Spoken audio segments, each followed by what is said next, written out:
Is Qosqo Makhi. Qosqo Makhi. Qosqo Makhi in Spanish. Qosqo Makhi. It's Quechua. It means the ends of Qosqo. Okay. That's the organization, the name of the organization. The organization is Association Qosqo Makhi. Voilà. That means Makhi in Quechua is the ends. Okay, thank you. And it's you that wants to present us about your work? Yes.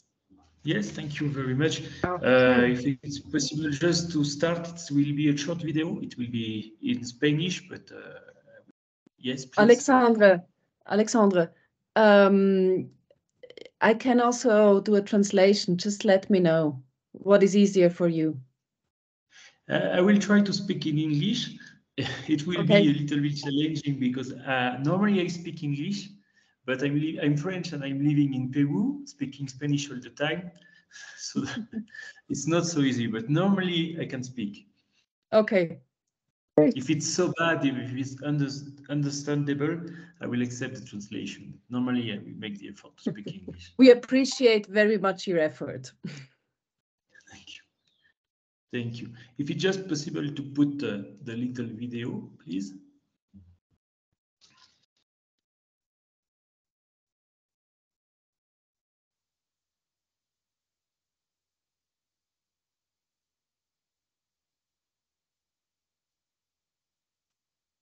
Everybody can see the video? Yes, no sound at the moment. Yeah, I didn't put it on.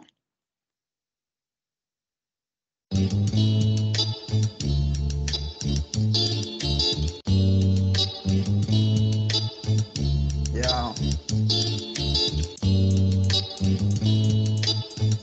Sí. Mi mundo y tu mundo es Qosqo Makhi, mi mundo y tu mundo es Qosqo Makhi, mi mundo y tu mundo es Qosqo Makhi, Qosqo Makhi, Qosqo Makhi.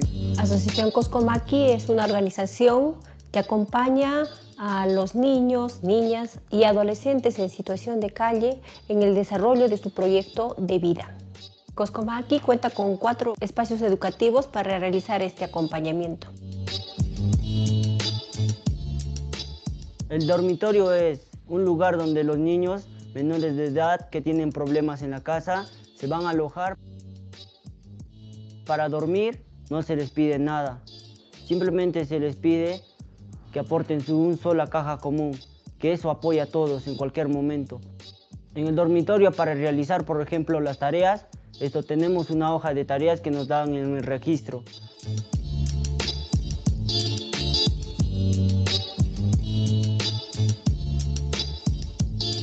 Los martes por la noche hay asamblea. Esa noche es muy importante para todos nosotros, para opinar desde lo que pensamos hasta de lo que vemos acá en el dormitorio.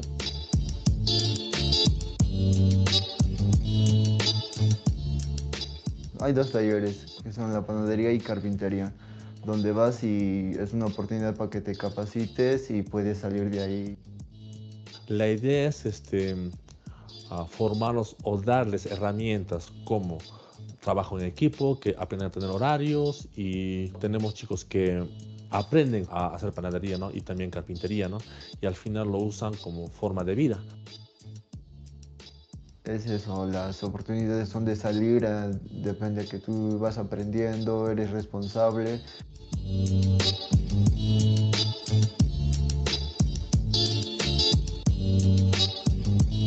La biblioteca es un espacio de socialización entre los niños de barrio, los niños del dormitorio y los educadores, que propician actividades lúdicas, educativas. Educador y los niños rápidamente se apoderan de los espacios de la biblioteca.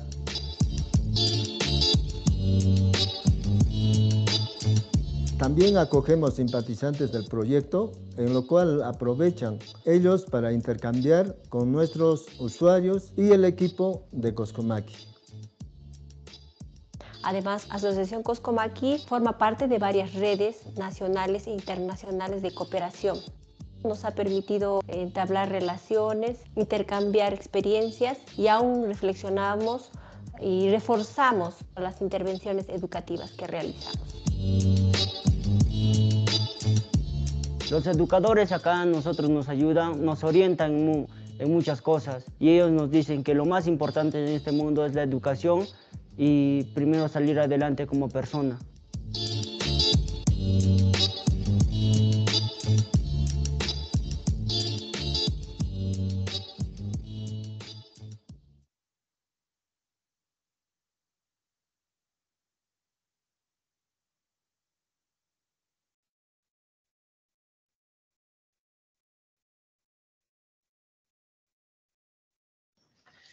It was a short video just to present it was interesting because I don't think Peru is known for everyone. So it was at least good to have some images of the situation.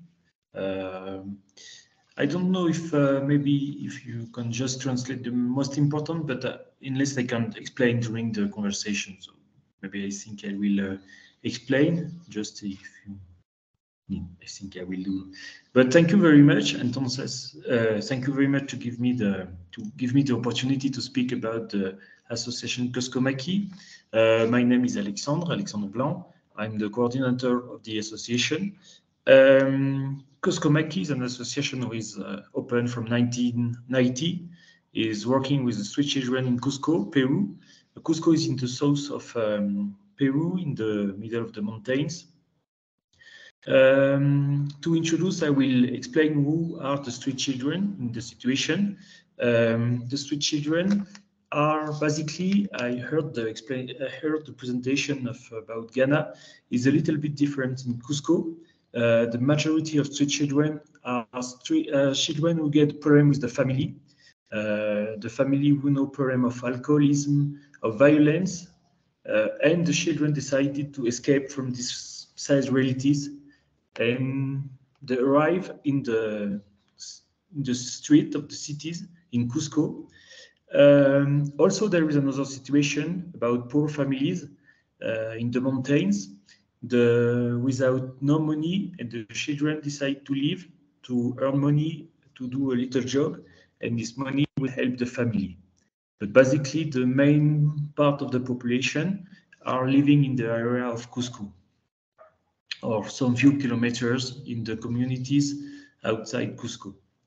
There is also it's the children living in the street, and also sometimes they are working in the street, and sometimes they have the families and they're living with the families but working in the street. The first question will be, how much children are there in the street of Qosqo?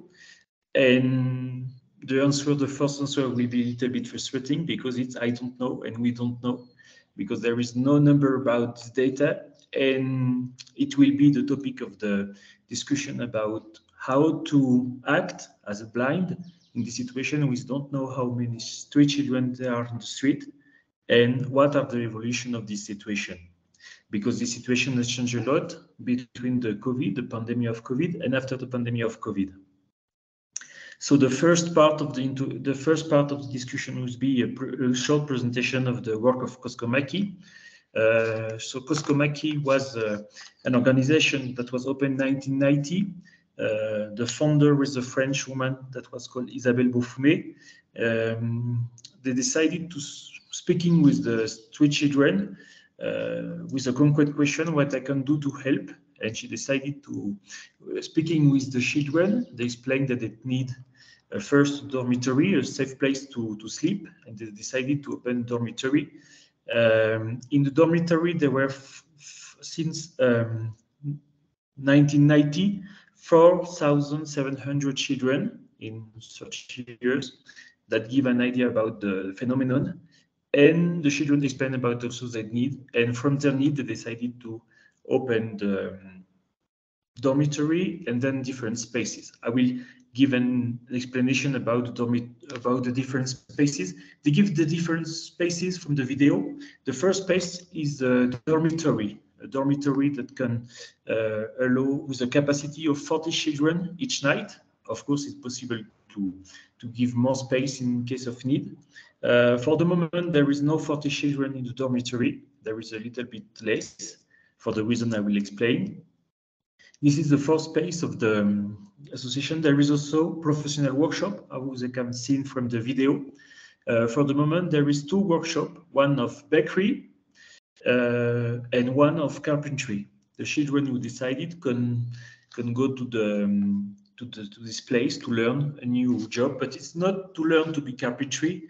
It's just to give the children new opportunities, because the 3 children come from an environment they don't have the ability to involve with in a normal job. So we learn the abilities, for example, to wake up early, to be on time, to how to speak with the customers, something like that, and to give the abilities of life. This is the first ambition of this professional workshop. And sometimes it happened that the children decide to open a bakery, but it's not the reason for this workshop. The workshop is to give professional abilities to children and to get a better CV, to be in the better place, to have better opportunities. So this is the second space, and there is also a third space that is the library. We have put in the video. The library is open to not only to the children of the street situation, it's open to everyone in the city. And from now on, there is a little bit success from the whole population of the children in the city. The reason from this library is open to all is that the street children are not labeled with the sticker street children, because they can speak with other children, and other children could discover that each children is the same. They have some will to play, will to dream, will to sleep safe, to have even if they are not family, to have a security place.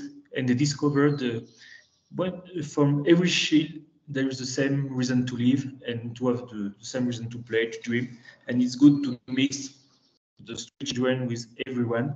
So it's one is the reason of the library, to give also with the education, alternative education, that the children are not like a normal education, because they know that this is the reason, and it's to give them the opportunity to learn more about the self-identity, how to act, how to play, and this is this reason we try to bring to children. And there is some backbones of the association. There is first the free education. It means that the organization is open. It's not the children who decide come from to the organization, and it's not like children are not brought by police. Sometimes they are brought by police, but it's not like the ambition of the organization. The organization is children who decide to come, and if they don't decide, they don't come. And if they decided to come, they can sleep, for example, one night, they can sleep 1 week, 1 year, it depends on the situation. So it's the first backbone is to be open. The second backbone of the organization is the co-management. That means that the children could participate in the action of the organization and take part of the main decisions. There is each week an assembly with children gather with the educators, and then they can decide from what will be the organization of the next week. If they have a conflict between them, with an educator, with the organization, they can speak and try to find decision. This is very important for us, because they give the opportunity to children to participate, to give a voice. And normally with this kind of children, they are not really heard. So this time we can say we are part of the organization. So this is your house. So your voice is important, and you can take part of the decisions. So the children gather, take the decision, and I don't say the phenomenon is perfect, but normally we try to hear every child, and take into account the decision. And it's very important to know how they find a solution for the conflict they are find during the week. It's one of the main pillars of the association. So this is the first presentation. So I hope with the images we get, we can have better image of the organization. I will explain now for the second part of the discussion, the new evolution of the phenomenon. I will say that in the dormitory there are less children. I will try to explain. Before the COVID, there was much more children. The question, is there a good news? There is less children in the dormitory. I think no, in the site there is no less street children in the street. So if there is more children in the street and less in the dormitory, it's not a good news. I will explain because during the COVID, Peru was the more affected countries in the world in the number of days per habitant. And there is a lot of very strict curfew policies in the street, and the children were not admitted in the street, and there were street children, so of course it was very hard during the curfew to stay in the street. The police was very strict about that, so the children, the consequence, they tried to hide better, they tried to better escape, and also they trying to give more importance to the mafia networks, because the mafia networks know there is children in the street and they try to work with them. What I mean by mafia network, in Qosqo, it's not drugs, but a little bit. It's more illegal mines. And also for the girls, it's more prostitution. So it's not so good news. And after the COVID, there were more poverty in Peru. And the poverty is the first explanation of the phenomenon of street children. So you can imagine that the situation is not better after COVID than before. And the main observation, that the visible part, it's for people that are familiar for Latin America, there is a lot of, when you are walking in the street, there is a lot of children. Before, there was a lot of children coming, selling some craft, selling some candies, or begging. And the new profile of children is not, it was the condition that the child was responsible for the organization of his time. And after, now there is more, I will say, paid employment. It's paid because it's little paid, so I don't use it paid, but it's paid employment. So the child after that is not responsible for the organization of the time. He is working for someone else. Sometimes it's better, sometimes it's very mafia network. So, but the consequence is the child is less responsible for the organization of the home time. The consequences, that something that doesn't change before and after COVID, it's that I think the situation is the same in every country, that the children in the street don't have a recognized identity. It's not possible to have identity documents. And for the consequences of not having identity documents, is not admitted in education, for example, is not admitted for health. If there is health problem, you can go to the hospital, because for the lack of identity documents, even if it's possible, even if it's prohibited by the law and international law, in the consequences, the children, if the children don't have identity document, they can't access to education, to health, and could be a problem with the police. So the new profile with the children is how now, after the COVID, the child is more autonomous. This is maybe the positive point, but the negative point is less involved in collective action. So now the child is an easy prey for mafia network that take profit from the situation to work with the children and use them for tasks that could be more, for the girls, more prostitution, for the boys, more work that need very less pay, because this is not recognized by law. So the person could take profit of the situation and use the children for tasks. Sometimes it's better paid, sometimes almost just they give them a bed or food and ask them to work against the food or just a bed. So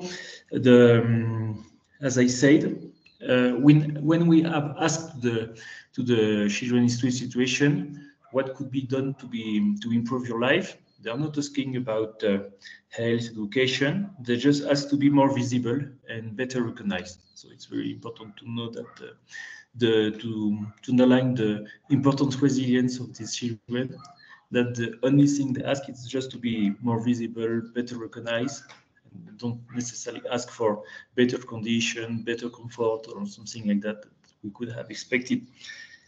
So I will now explain in this situation what could be done and what are the evolution, because the children in situation have evolved and how as organization we have evolved. So it will be the point of the third point of the discussion.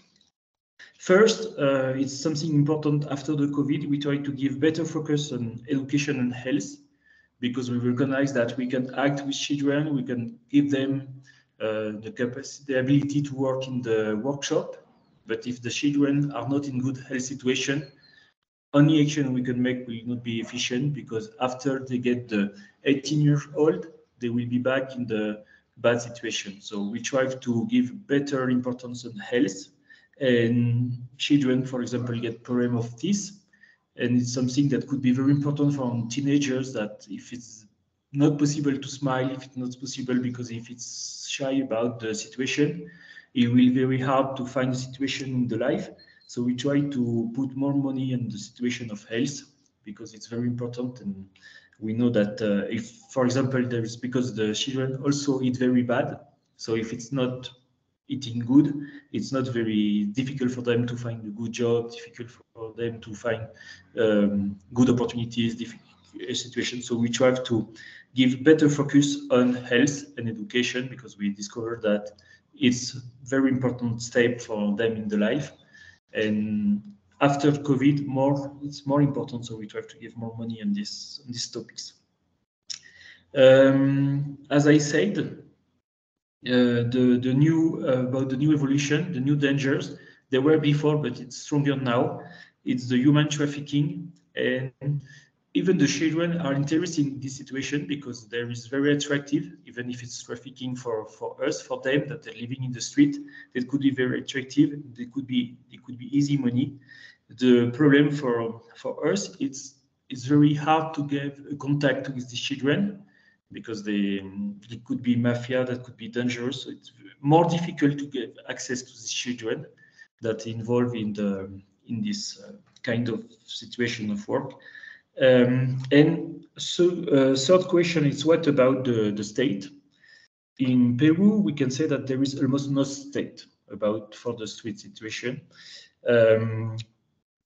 The last law that care about children in street situation doesn't really care about street situation. In 2018, the law speak about the children without parents, and only take care of the problem about how to avoid the danger of this kind of children. But there is not a law to give to apply the right for the children, how to give them a better access to school, how to give them better access to health. It's just how to avoid. The focus of the law is how to avoid the danger of the delinquency from these children. So you can imagine from this kind of position from the state that it's very difficult to study the problem as a complex problem. There is no census, so it's almost impossible to know how many children there are in the street. We can make some estimation, but as I said, as the children now are more invisible, there is less visible, so it's even more difficult to make an estimation. Children are more working for someone else, so they are hidden for sure. So that means that it's very, very difficult to give an estimation. You can say that there is 3,000 or 4,000, but that will be just an estimation about just an opinion, but there is almost no fact about that. So what about our action in this situation when we are blind? It's we decided to this year. It take 1 year. It was a very difficult. 2023 was a difficult year for us, because we have to change the way of speaking with children, to work with children. So how to do it? We decided to, first, it was a year it was very difficult, but very interesting also, because it was a year of reflection, a year of thinking about how have evolved the children. It was a lot of first ideas, looking for some steps, some paths. So it was frustrating in the way that we make very, very small steps to discover the new children. But now we have a better idea of this of the new phenomenon, and we try to be more mobile, more ambulant. For example, we have proposed to put for 2024 ambulant library to go to the contact with children, to explain that if they want to sleep, for example, in the organization, it's possible. But more of that, it's to give them the explanation, knowledge of their rights, that each child, whatever the situation, have human rights that is recognized by law, recognized by international law, about the health, about the education, about the protection. So the decision to be more mobile, to go to the contact with children and give them the information about their rights, so they can know that they are right, and if they decided, we can help them with the right. And the decision is to create new links with them, taking into account that the children have changed, and so we have to change also to, if you want to be useful, to continue being useful, we have to know the new realities and to find a solution to propose to them. And the new activities we try to take into account the change and give them a new, and change also to continue to be useful for them. And I think it would be my conclusion. So if there is